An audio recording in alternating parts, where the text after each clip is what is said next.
Welcome everyone to another episode of Sorry, there's a truck outside. Should I do headphones? No, it's fine. Hello and welcome everyone to another episode of Can I Be Blunt? I am joined today by my friend Fig, who I am extremely excited and a little bit nervous to be chatting with today. Fig was also in the MIT program where I trained at an old guard leather training chateau in upstate New York, which will probably be named in this episode. And was a submissive and part of the Master Mistress in Training program there. So I'm super excited to be here. We've reconnected a little bit in like the past month or so and have processed our experiences together a little bit and are excited to do a little bit more of that live. Fig, I would love if you could start by introducing yourself and telling other people a little bit about who you are and how you wound up here with me having this conversation. Yeah, thank you so much for having me on here. I'm super excited. A little nervous too, but I think that's kind of fun. Who am I? Um, I am right now I'm a therapist. I'm an LCSW working in New York State, and think a lot about kink. I practice and specialize. I'm putting air quotes around specialize because I feel weird about that term, but theoretically and yes, technically, I specialize in queer and trans folks and experiences, polyamory, kink affirming care, or I personally like to practice in using kink as a therapeutic tool and trauma. And I'm training in like a more somatic lens in treating trauma. I've been doing that for, I guess, a hot minute by now. But in my personal life, a leather queer. I would consider myself a leather fag, a trans fag, someone who like feels really, really connected spiritually to BDSM and kink in a way that like feels like one of my primary identities, and have been doing and existing in the kink community for a really long time. Blunt and I met when I must have been 19. I joined that house when I was 19, kind of really immediately, dove deep into being a submissive there, or I think technically I was, the headmaster's personal slave pretty much immediately, which has a lot of implications to it, but, and was there for a few years until I left. And then COVID happened. Took a couple of years break off of kink because I was really not sure how to get back into the kink community when my entire kink community was centered around this house, which I'm sure we'll talk about, like the toxicities around that. And then in the last few years, I've ventured back into the leather community. I have a cute little queer trans centered community that I co-organize up in Troy, New York, where I live. And I hang out in the city sometimes. And then Blunt and I reconnected at IMSL this year. And I was a little nervous because I was like, oh my gosh, I remember her and she was so hot and fun. And I looked up to her so much. And I don't know if she even will remember or recognize me because when I was standing with my former submissive who also had been Halado, so it was a very special moment.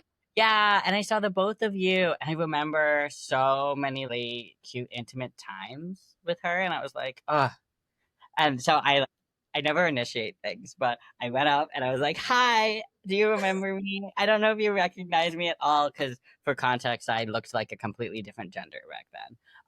And I've changed a lot, but it was a really special, beautiful re-meeting, and I'm so happy to reconnect and be here today. Oh my gosh, me too. It really was. It was also just like so lovely seeing you in another context outside of the space. And it's something that we'll get into today. But the space that we trained in was a very insular space that liked to keep you outside of a broader community. And so I think while we're getting started, I think I'd be super curious. When I describe my training, it feels very different from most of the DOMs, especially like pro DOMs that I know. I describe my training to be like old guard, classical leather, and I train from the bottom. Like I started as a submissive, and I was never someone quite like personal submissive in the same context that you were. I think maybe because I articulated more of a desire to be a dom earlier, but like I earned my leathers. I was gifted a pair of leather boots, and that was the first article of clothing that I was allowed to dom in instead of just being naked in the house all of the time. And then I earned other leathers. And so it's like, I think something we'll also be talking about is a lot of the complexity of feelings that we have around the space, because there are some really special things that I feel like sometimes are missing from a broader, more casual kink context that are really integral to my sexuality and like how I see service and how kink has, or I guess how La Domain has informed my kink life. And so I describe it as this like old guard training. I'd go there every other weekend in college and spend all weekend there around naked slaves and submissives and like all of the best mistresses and masters coming in and being tied by and tying like the best of the best, which feels very different than some of my friends who trained in a dungeon where they were trained to work. And our training was very lifestyle. And I'm curious, how would you describe both your training and like how do you understand Old Guard and how it relates to the place that we trained at?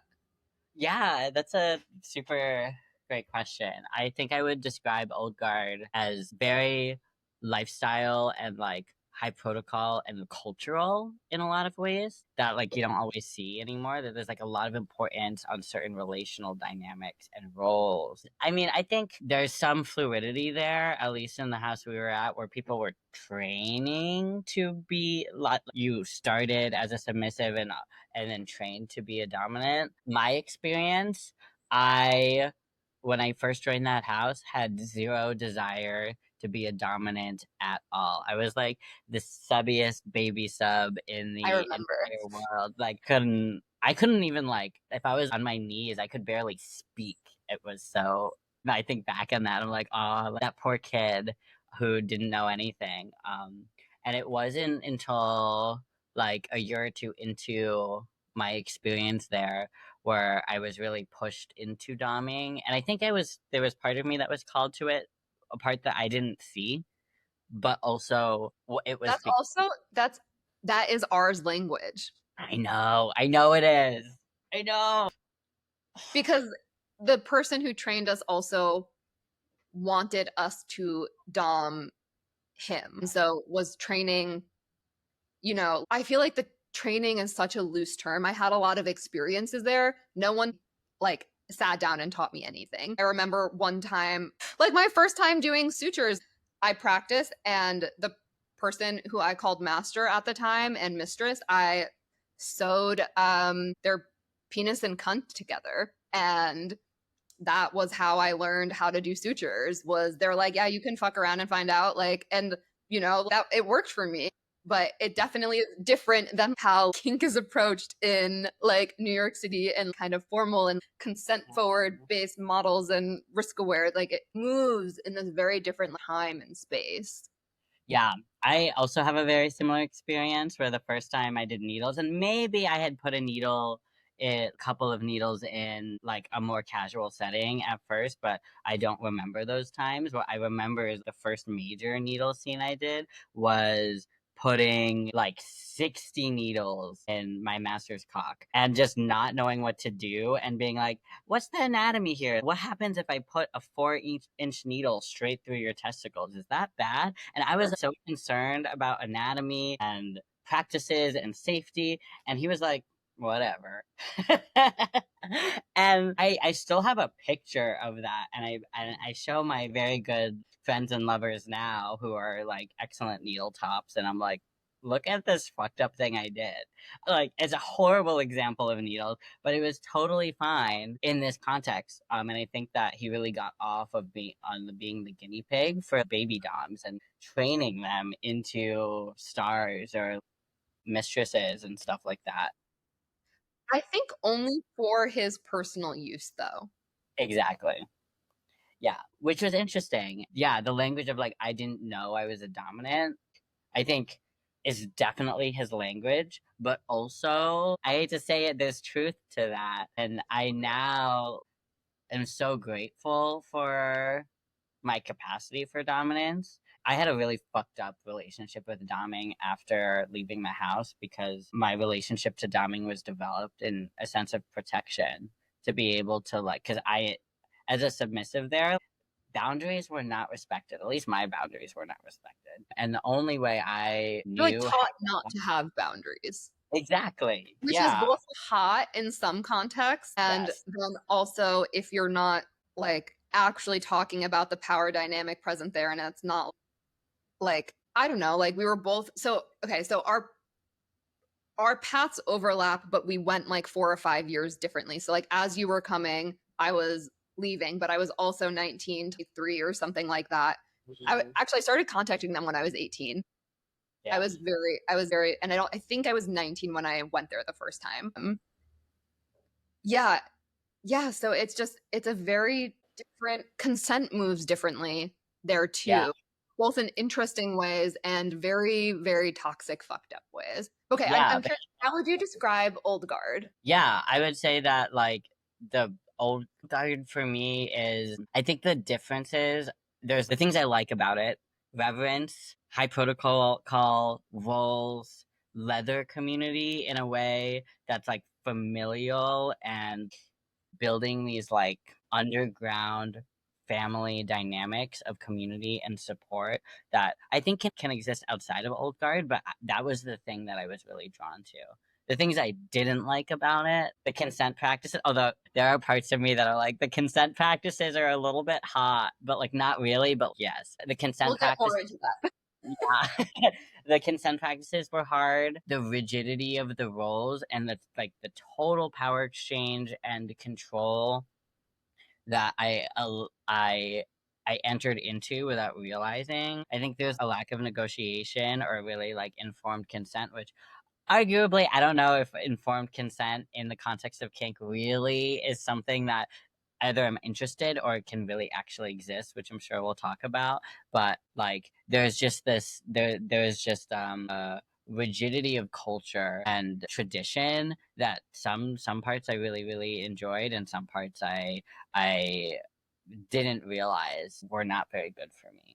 Yeah. I think I also really liked the high protocol. I like market myself as a classically trained dominatrix who specifically does like high protocol DS training. And it is what I like. It was very formative to my sexuality. I want a well trained submissive. I want honorifics. I want the proper type of respect. I want the proper type of devotion. I want the proper type of obsession and like compliance. And honestly, like, I love people who like identify as somewhat malleable and like are open to playing with that malleability to be trained to like my desires, you know? And so it feels so complicated to be having this conversation because there are so many elements of like what drew me and kept me there, and Mhm. also that were highly problematic that I do think can be like explored in significantly less problematic ways. And I think a lot of it comes down to like the conversations that you're having. You know, Mhm. like no one was talking about malleability there. Seeks out 18-year-olds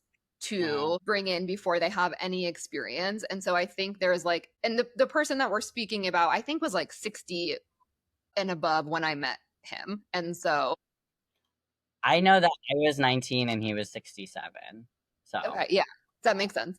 And then I honestly, I actually have no problem with age gap relationships, but there was, I think the issue comes when that is what you're seeking out and you're seeking it out for a specific reason of like less lived experience. And that I think they also sought out people who have weak social ties. yeah, I think that was the power dynamic situation. And I think I was lucky. I was like, really active at my school and college. I was like, but I didn't not have strong family of origin ties at all, which was hard. I was so young and was at that point meeting up with like random dudes on FetLife to get what I wanted out of kink and BDSM because I like didn't know how to access kink community or leather community, which I had been dreaming about since I was a very young child in Albany. You know, I was in upstate New York, right? There wasn't Me really any, too.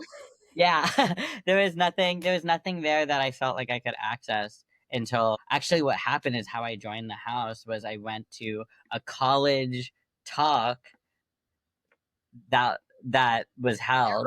Yeah, and I then joined the like like the Friends of La Domain FetLife group, and then just all I did was join because I was a weenie back then. And then R personally messaged me and was like, "Hey, do you want to go out and meet and talk?" And like basically, I want to on a date with this man without any kind of like all I knew is that he did this talk at my college, and he took me out to dinner. We went out to a museum, and then he drove me 45 minutes into the woods. And I was like, yeah, sure, perfect. And he like showed me around the dungeon and all of that kind of stuff. And from that moment on, I was like hooked. And I should have maybe had more self-protection urges, but I didn't. I was just so ready to be in that house. And I think he knew that. And I think he knew I was malleable. And It's I like when want, he knows it before you do. Because, yes. right, like at 19, I was like pretty like self-confident, like my understanding of my relationship with this house has changed a lot as I've aged, a lot as like other people have shared their experiences with the house, and like just a lot of speaking to other people and like reflecting on my experiences there. But like at the time, I was like, this is amazing. And I met them in a very similar way where I was fucking someone and their friend went to the talk and they were like, hey, the person you're fucking talks too much and shares too much, but I know this about you and it would be remiss of me not to give you this opportunity. Like, you should contact these people. And so I sent them an email when I was in, and then talked to them for a few months and went. I'm very open with my parents and do actually have a really close relationship with my parents, which I like in reflecting, I do think buffered me from a lot of the issues that and harm that people have experienced with this space. But my mom actually was like, that's crazy. You're not going to some old man's house. Like, I will drive you there and sit in the car for however long. So the first time I went, my mom was in the car for like 8 hours. And she's like, I just want to make sure you were safe. I'm getting this tour of the space. And For you. it was very sweet, but also like I never fully felt safe there. And my parents lived 45 minutes away. And so instead of waking up with someone fucking me, without having talked about that or really wanting that, Mm-hmm. I would go home and stay in like my childhood bedroom, and then I'd go back in the morning for brunch. And Yeah. so I think just like I didn't quite get lost in it in the same way I saw some people doing, where they like you show up and they're like, welcome home, we're your family. And since then I've done a lot of research. One of my special interests now is like, cult psychology and the psychology of totalitarian systems. And there is so much that I see there of the way they systematically break down your defenses, the way they like prey on specific groups of people to create the world with like he literally talks about it like I have created this world, I've created this reality for myself, and it really is. It's on one hand like a really beautiful thing if people weren't being harmed, of like the ability to mold reality to your will in this way and operate completely outside of social norms and structures where everything comes to you, and you have this harem of people who will do whatever you want, who you train to do whatever they want to you. It's fascinating to me and Yeah. highly seductive. Yeah, it's so seductive. And I was thoroughly seduced. And, we talked before about naming it as being groomed. And I very much, I think a couple of years after I left the house was like, I was groomed. That was happened. That happened. And I don't think it was inherently because of the age gap, because I agree that I love age gaps. I love that. And may now have like an old man kink specifically because of my experience in this house too. Like it's shaped my sexuality in so many formative ways. But it wasn't the age gap that was the issue. It was the power dynamics. It was the isolation from community. It was the if you don't be this certain way, if you don't act this certain way, if you are not malleable and mold to my liking, then I can remove this thing that you desperately want. And for me that was community and kink and these like really viscerally powerful, intense experiences in sex that I had been craving my entire life and fantasizing about my entire life. And I was so ready to like give up my agency and autonomy for that And I think that R knew that and thought, perfect. This is the perfect person to shape. My type. Yeah. I was just like a cute little femme who was really willing to do whatever he wanted pretty immediately. And I remember how quickly you came into the house and how quickly you were like fully sunken in and devoted. And, I think I was still pretty young at the time and like less aware of the power dynamics that were happening. But I think it's also important to note it's the things that you're talking about are not things that are necessarily kink. They're things that are what abusers do. So, right, like the isolation and the removal of agency aren't things that inherently necessarily accompany like old guard kink dynamics. It's something specific to the space that we trained in. I do think in old guard spaces, consent kind of moves a little bit differently, but I don't think that's necessarily problematic. I think it's problematic when people abuse the power that they have and are completely unable to be accountable, and where any critique of them is seen as okay. So like we're jumping all over the place, but when I left, I remember having a conversation with the headmaster, and he was doing something that I'll just say what it was, because you were asking me why I kept the name Blunt, because I was named Blunt by R because I was a huge stoner, first of all, and have the subtlety of a metaphoric sledgehammer was what they always said to me. Turns out I'm on the spectrum and no one fucking told me, and I'm just blunt because I don't understand certain things, and I'm like, oh, why wouldn't people want to know the worst things about themselves? I would want to know if I was doing something stupid. So I kept the name because my like last, it wasn't my last conflict, because I did go back. I was reading through emails earlier today, but why I left the house originally was because anytime that a submissive, it was probably you sitting on my lap and like just sitting on my lap cuddling, or would come over to me and be like, God, Blunt, you have no subtlety. Like, just like your horniness is just everywhere, seeping out of. Do you remember the way he would speak to you and just like talk down to you to try and gain control over you? And like, I was very aware of what was happening, and I was studying psychology in school, and my parents taught me how people should behave in relationship, and I sent him a message being like, hey, I think we had a conversation, and I was like, I really don't like when you use my name like this. I feel like you're just trying to keep me down so you have power over me, and it makes me uncomfortable. And his response was to say, your critique is just evidence of why you need more training. Don't you want to earn a name like Mistress Subtleties? And I was like, fuck no. Like, you're kind of gaslighting me, and I need like significant amount of space.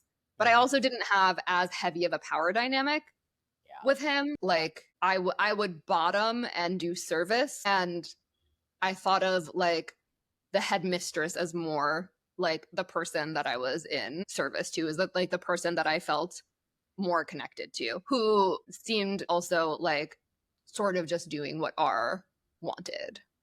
Yeah, that's interesting. Who was the headmistress when you were there? Couple. Okay. Yeah. So it was Colette before couple when I was there. So we had slightly different experiences because of that. Yeah, I never met Colette. I joined, and R was the one who really brought me in, and I was devoted to him in a lot of ways. And I think I was also devoted to the headmistress, but differently, not in the same like personal way. And it was really, yeah, he really dictated a lot of my training, and I think the headmistress taught me a lot. I feel really grateful for her in a lot of ways, and sometimes I shoot her a message. And I think after Imzal, no, not after Imzal. After the first time I picked up a single tail whip again after like 6 years, which was right before Imzal.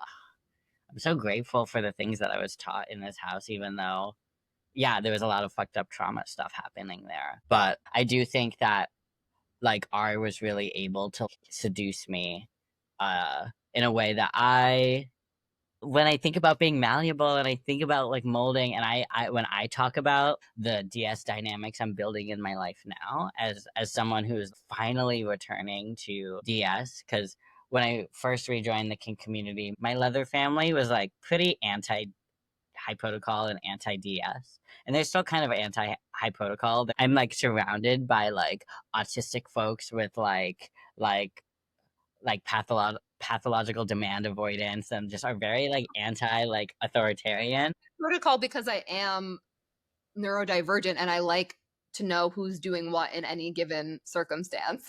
Yeah, I mean, I think I'm also attracted to it in that way too. But now I'm kind of embarking in this DS dynamic with someone I live with who is very anti-authority and is not easy to like dominate. And it's like submission does not come easy to them in the way that it was so easy and so natural for me. And there's something really hot to me about molding them and manipulating them into the submissive that I want for me. And I am just thinking about how formative my experiences at La Domaine must have shaped my DS sexuality in that way, and but also how differently it's happening now that like me and my partner think about it and talk about it and negotiate in a lot of ways You're like, around. it's a desire, Yeah. not an abuse of power. Yes. I feel like is the thing. Something about what you were saying too is something that I think La Domaine both gave and took from me is that I feel like I'm a better trained submissive than like 99% of the people I play with, unless I've trained them explicitly myself. I feel Like I'm playing with someone who like isn't doing it right, and I'm like, I could just drop to my knees and show you how it's done. Like, because you need to step up your fucking game if you want to hang. Yeah, the one thing that's also interesting is I know that I'm an excellent submissive and I don't have anyone who I feel like regularly in my life that I like consistently want to dominate me. I'm Same. I also, it's just like when you've played with the best of the best for years, and like both of us have so much experience by this point in our lives that it's like, okay, I don't really want to play with someone who has less experience than me, especially yeah, when you like have an old man fetish who 67, and like the headmaster was a professional submissive in the 70s and just has a lot of lived experience and like a lot of really amazing knowledge to share, as well as a lot of really predatory behavior. But I'm super interested in what was your experience like at this house? You talked a little bit about like how you got there and seduced by it, but like what was happening for you there? I would love if you could kind of like paint a picture of what was so seductive about it. What was it like for you being there yeah, before you realized you might need to leave? yeah, totally. I really was able to. I felt purposeful. I felt useful. I felt competent most of the time. I think there were some things I struggled with, but I like because it was pretty easy for me to like fall into like I am a very good submissive, and I'm being trained by like experts. Like I am like I felt like it was a sense of validation for me, but I also really, really was seduced by the devotion aspect of it and like losing myself in this dynamic and being in love with DS in a way that I was just like so called to that, which was interesting. I also think I was really into the fact that I had a normal life at college, and then all my college friends were like, "Who the fuck are you? What are you doing?" Like, and I felt scandalous in a way that I think I'm really attracted to. Yeah. Like I do like the shock factor. I do like the idea of just being like, "Well, you have no idea what I got up to this weekend," because I was there practically every weekend for Yeah. years. Like it was. And I also think I really enjoyed one thing I really love about kink is the skill building aspect. I really love learning. I really love learning how to be good at something, and I felt that the training process was helpful in like the vast knowledge of kink I had access to. I also was a poor college student who didn't have access to buy anything or do anything or like and I was really lucky like I wasn't paying tribute at that house. Which Okay, was but okay, I also want to say you were the tribute, and so like it took me until reading, I don't know if I named the piece because it's not named in the piece, but I read someone's account of this place that was unnamed about the labor dynamics that were happening there. And so when I was trained, I maybe did a handful of professional sessions in a few years. And like, it just was, I was not trained to be a professional or to run a business or how to navigate a session.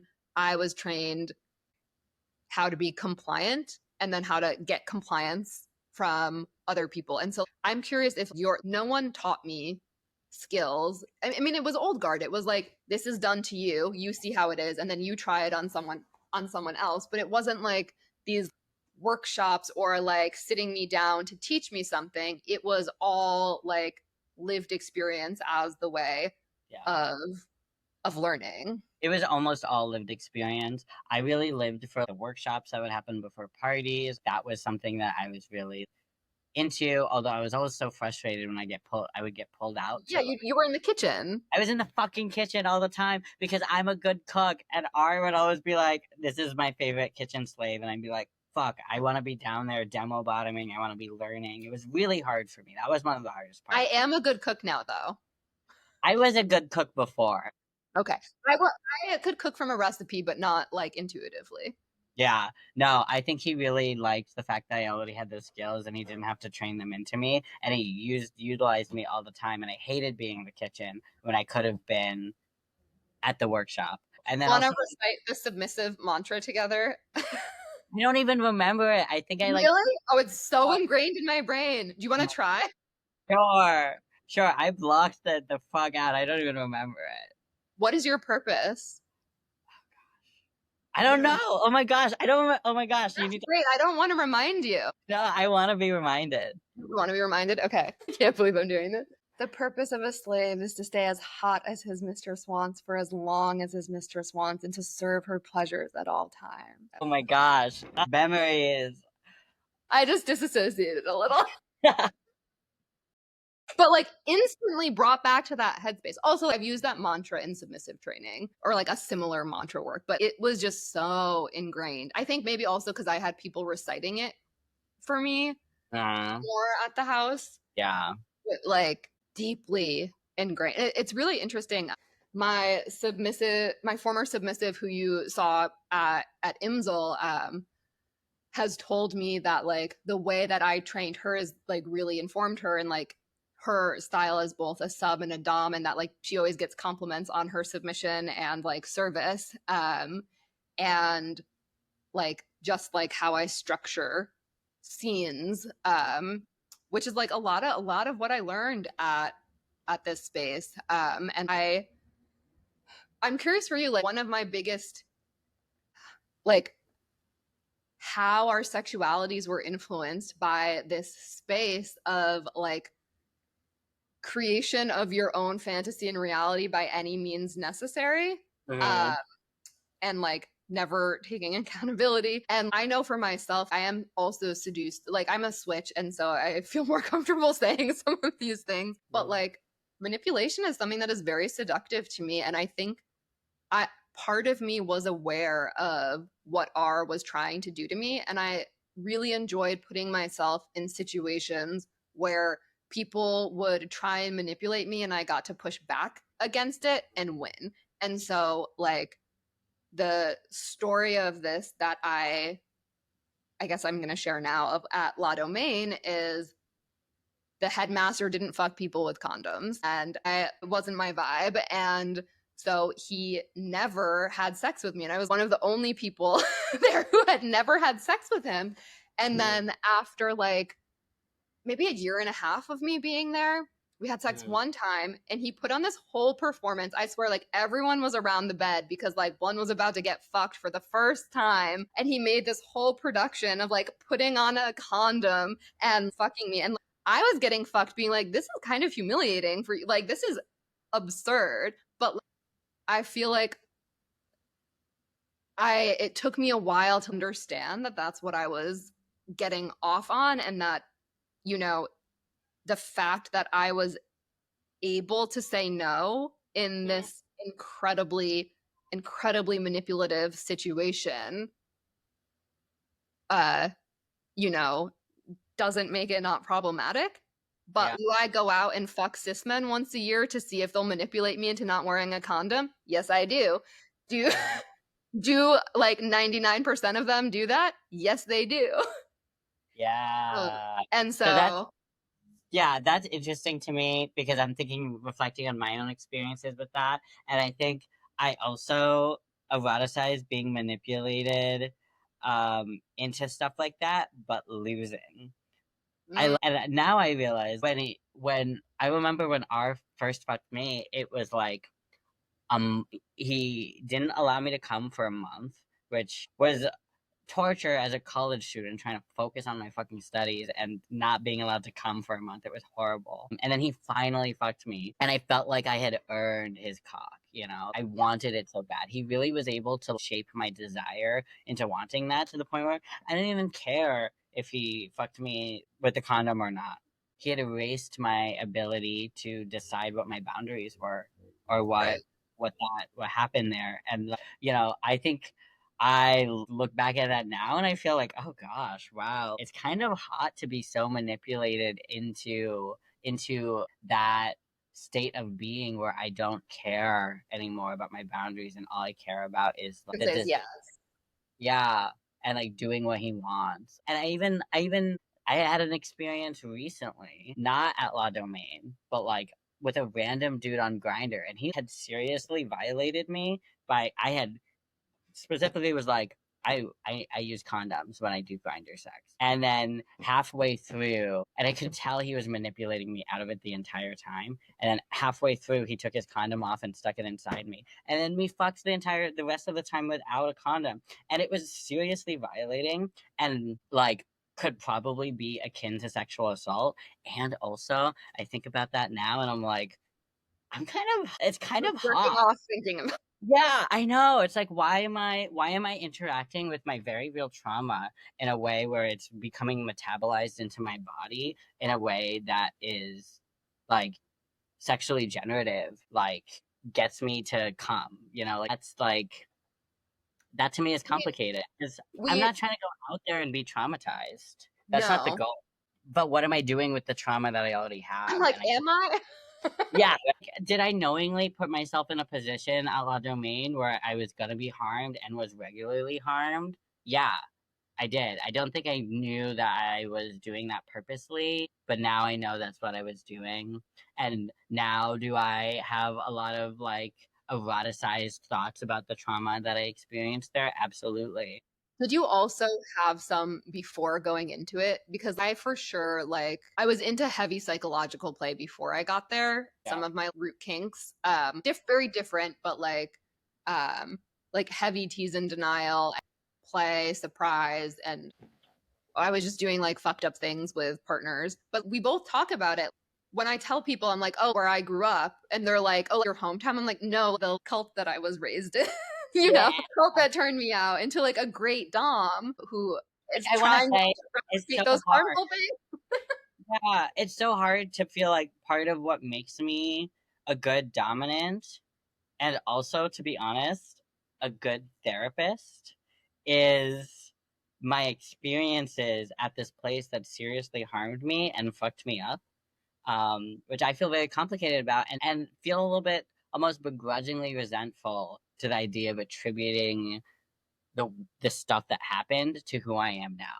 Like that doesn't feel fair. Almost like and I also don't want to put out the message that we should be traumatized in kink in order to be a good dominant or a good kinkster or any of those things. I don't think that that's super necessary. And yet, I'm holding this truth for myself that I was formatively shaped by this experience. And I feel if I didn't have that experience, I'd be a completely different person and incredibly de-skilled. I'm so much more skilled now because of my experiences there. Yeah, I feel like a large part of the training was like the eroticism of the erosion of boundaries, which is something that like it is erotic, it is seductive. Totalitarianism is seductive. I'm like literally I have this book right here, not even on purpose. It's a book about brainwashing techniques that were used in Nazi Germany and in totalitarian spaces. And like I just filmed a clip based on the first chapter called The Techniques of Individual Submission. Yeah. The last chapter, I'll read you one line. I keep bringing this book up. There are calculated ways to disintegrate the mind of an intelligent victim, to distort their sense of values, to the point where he will not simply cry out, "I did it," but will become seemingly willingly to accomplice to the complete disintegration of his integrity and the production of an elaborate fiction. It's about coerced confession.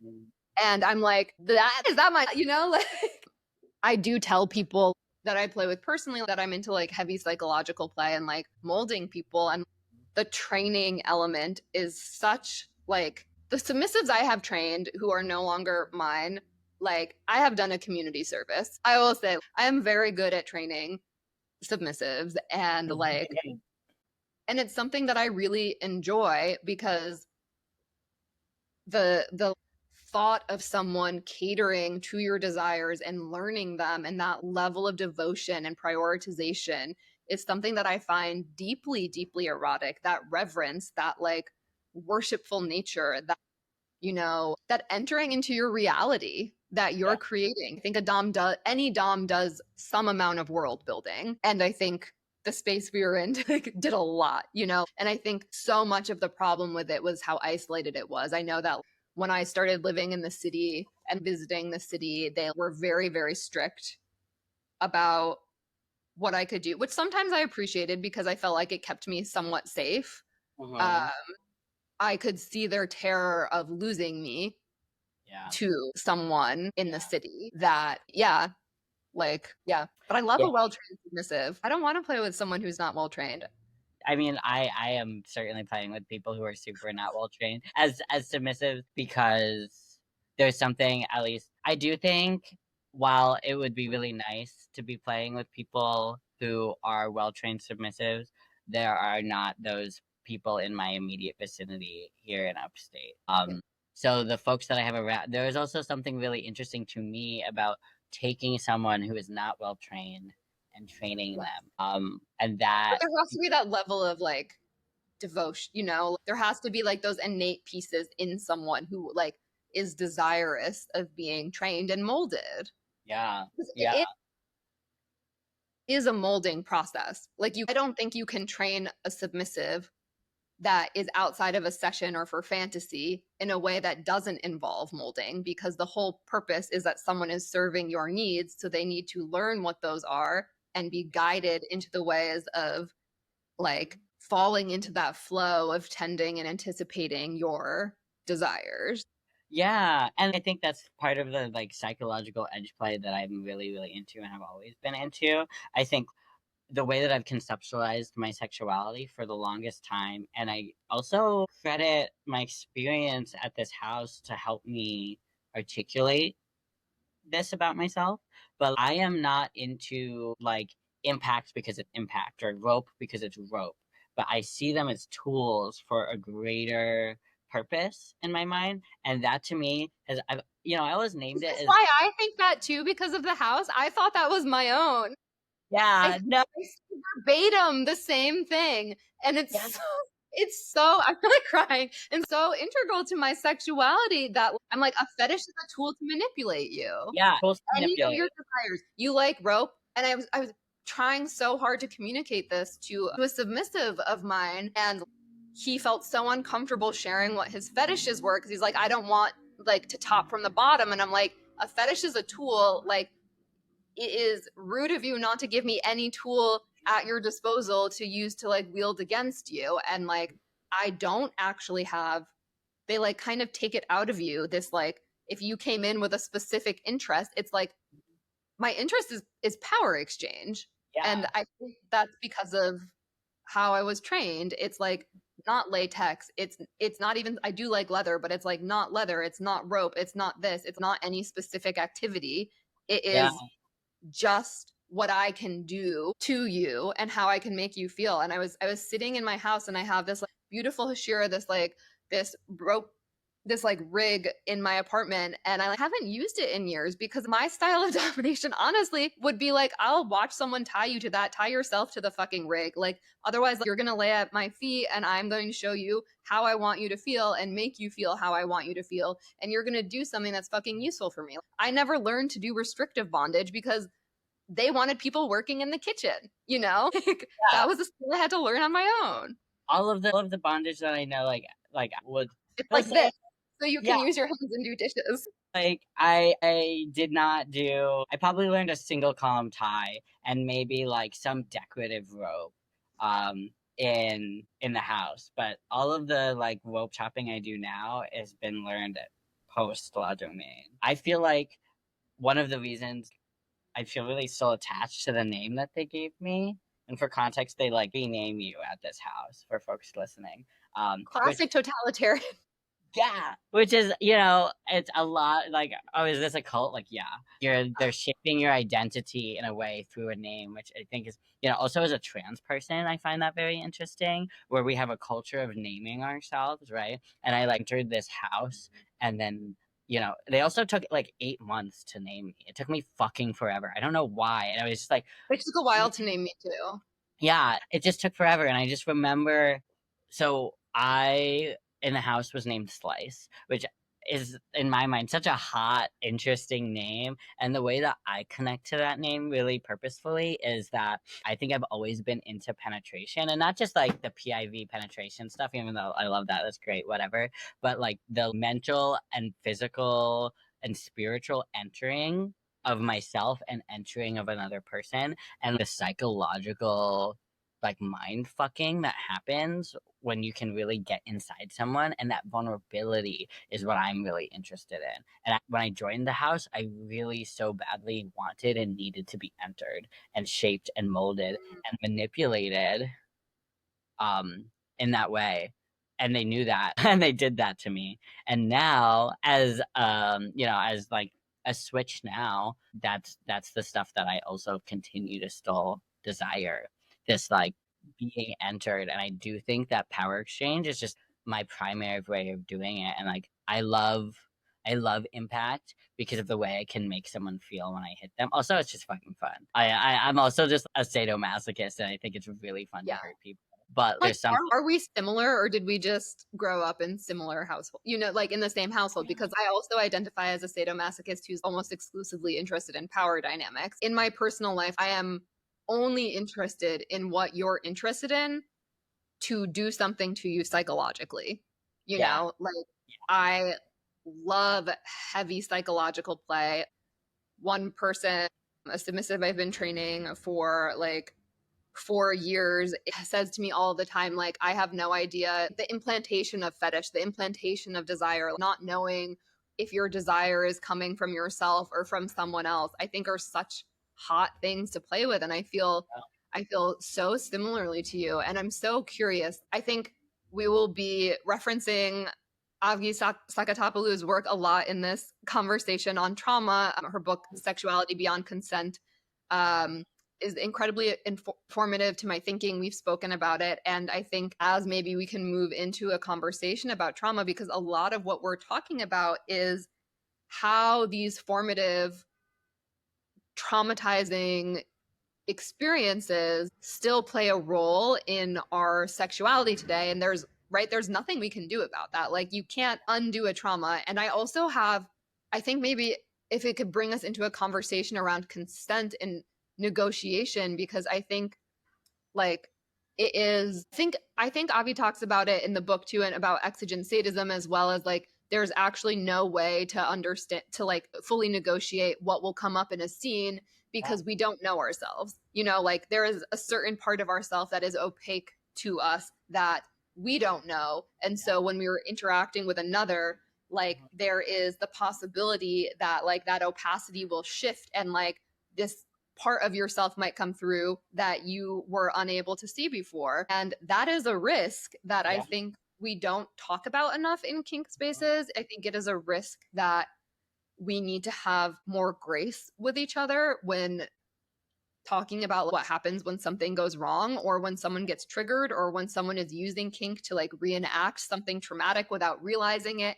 I find this a lot. I do a lot of heavy mommy play, and you think you're asking all of the right questions, you ask a lot of questions. And I use this example all the time, but once I just took my hand off someone's shoulder and they like zooted out of their body for a good long while, because it triggered them in a way that like they never would have been able to negotiate, because they didn't know until that moment that shift of attention of mine would do that to them. So much we don't know until it happens, and so much of our experience that happens to us, we don't. What is it? Not to get too psychoanalytic, but like the après coup, it's like the after the fact that the experience becomes traumatic. So something happens to you as a child and you don't necessarily understand it, but then you see adults around you talking about it and are distressed, and then you internalize their distress, and then years later you casually mention it at a bar on a date and the person's like horrified and you're like, oh my god, should like I be horrified? That was a fun memory until I had this experience with Me Too. I'm like, that was a fun memory. What are you talking about? Yeah, and then you have to recontextualize it, and your Yeah. nervous system figures it out differently. And then so one of my questions too is then where does the responsibility lie? I think in some places it's very crystal clear in the space we're talking about of where we trained, but like if you're doing a scene with someone and they're saying yes all the way through, and then 2 years later have a different experience of it, which I can say this for myself as a switch, like I've had that experience where I was like, oh, like that's landing different in my life, brain and body. So I guess I'm interested in moving us into a conversation about what do we do with our trauma and the ways that trauma has informed our sexuality, and how, with all of that in mind, what are like newer approaches to talking about how we handle kink. And this is a conversation about abolition too, right? Yep. I would love to, I just rambled. So I would love to hear any of those threads you want to tie together. So many threads, so many rich stuff. Like, one thing I will say, I think something that my clients ask me all the time is, well, what if this thing I'm into is because I was traumatized? Like, what if this is because of my trauma? And the amount of people I see with mommy issues or daddy issues or, things like that, or rape fantasies because they were raped previously. Like, in my mind, I don't think we need to answer whether or not that's a good or bad thing. Like, what's wrong? Is there anything wrong with your kink being from trauma? Maybe. I don't know. I don't care, actually. Well, the thing is, we have that now.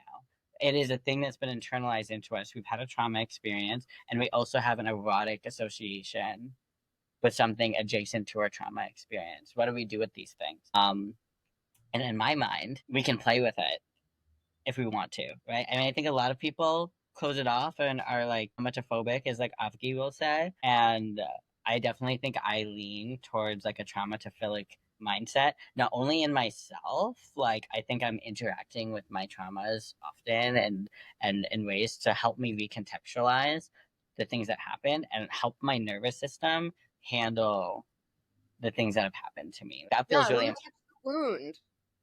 Yeah, I am a wound toucher. I Me am too. so into touching the wound and Is seeing that what. who we are? Is that how we were made? That's the Nature thing, nurture, and that's the name of this one. like, I think, yeah, right. I think that before the house, I was certainly into psychological edge play. I was into that, and I really wanted to be shaped. But I do think that, like, the house, like, if I'm made of clay, they didn't change what I was made out of, but they shaped me. Yeah. They sculpted me into what I am in a lot of ways. And I did that too. There's so much about me that is me and not the house. But some integral parts of my formation was because of this house. And I just have to live with that, right? I can't change that. Even if I'm like resentful and begrudging that this trauma experience made me what I am, I can't change that.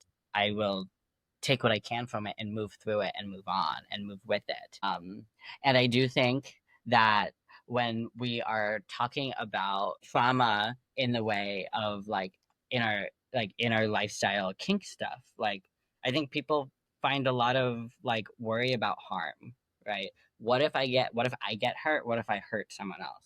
And in my mind, we're gonna do that. Yeah. That is just what's going to happen, which kind of brings us to like the what do we do when we are harmed or if we hurt someone else. Yeah. And I think if we talk about it in a way of like preparing that it might happen, and I really firmly kind of am cemented in like a more abolitionist perspective around and a restorative model around rupture and repair, that process can be really important, that I really only want to do deep risky play with people who I feel confident that if something were to go wrong, because it will, that if the rupture happens, that we can stay in relationship together and figure it out. And that doesn't mean that we like force ourselves to be together when it doesn't work anymore. But what it means is that I know that this person isn't going to ghost me or run away from the hard stuff. And if I'm having a hard time, I know that they are going to be able to hold me, or I trust that they will be able to hold me in the experience of the hard time that I just had. Because I think that I find that a really important piece of it. It's like, how do we enter into this really risky play that like affirmative consent doesn't actually fit, where we can't know all the things, if we can't understand what will happen not only in the scene but to us internally and psychologically. If we can't prepare for those things, how do we prepare for whatever outcome happens? And I think arguably you can't always prepare. I think that's the point, right?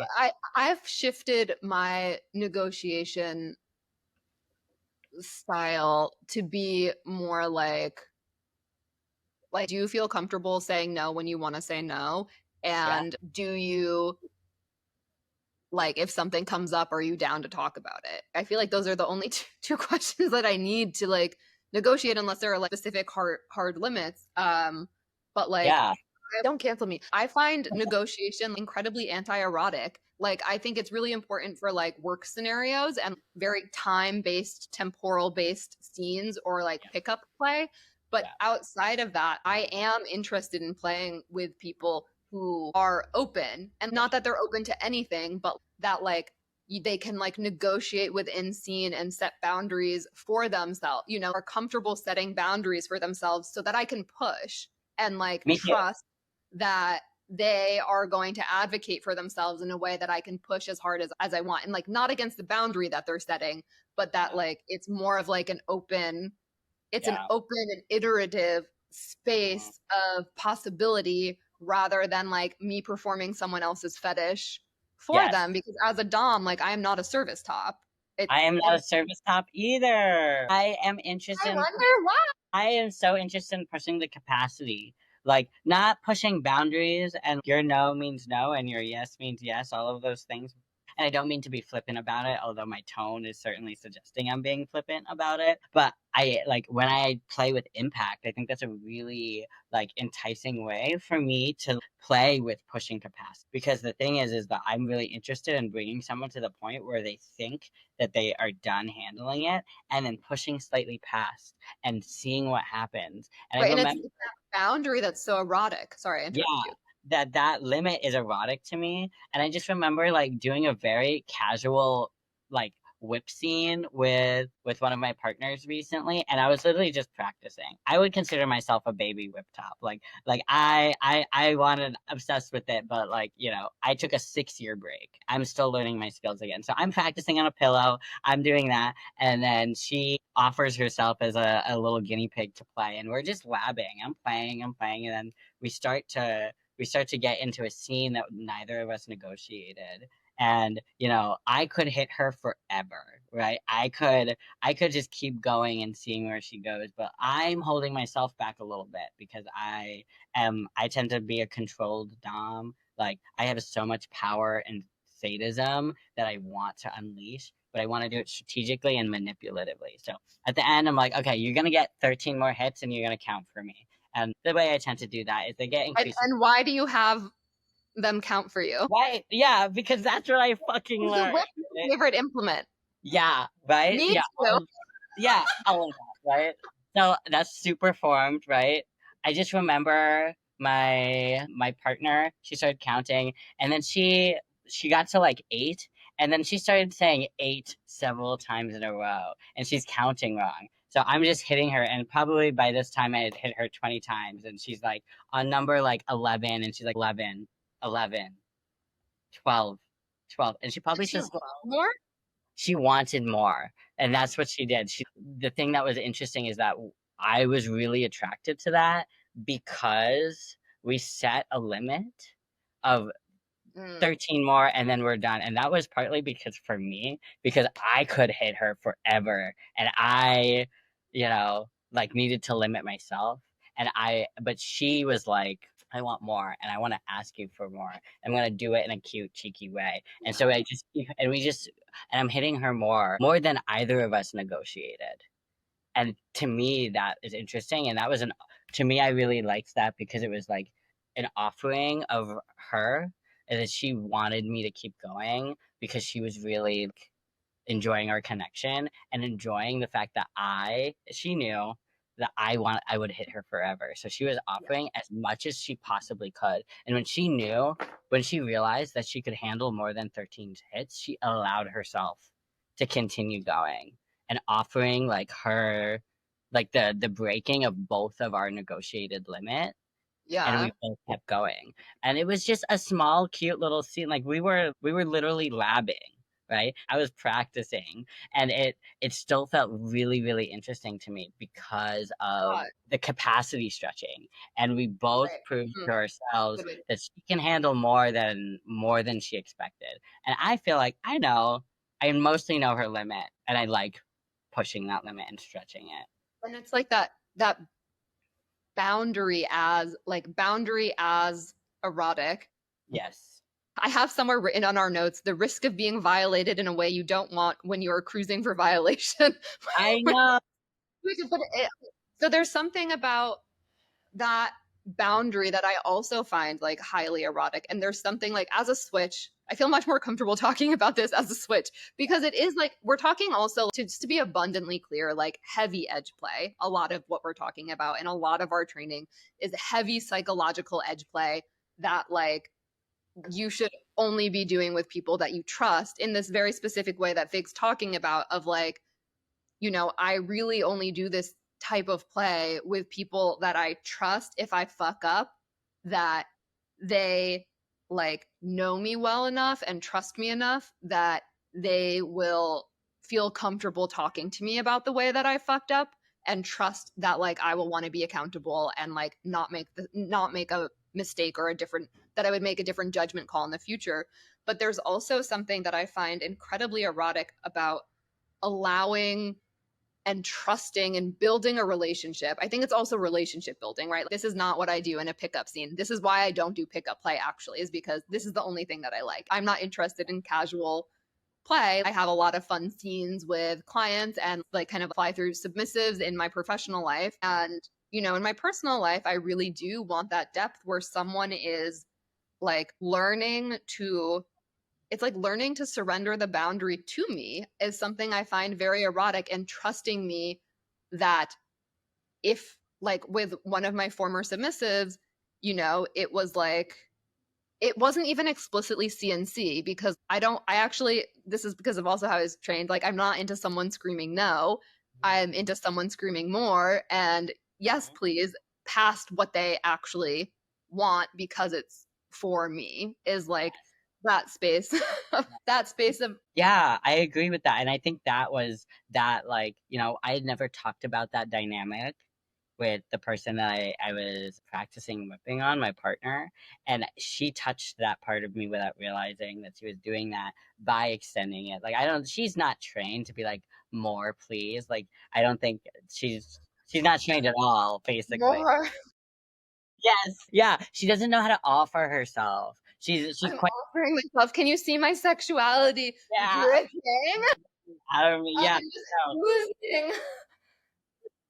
She doesn't know how to do that at all, and I think it was really compelling to me because we naturally created that, but, outside of an old guard context, which I think is interesting because I've really only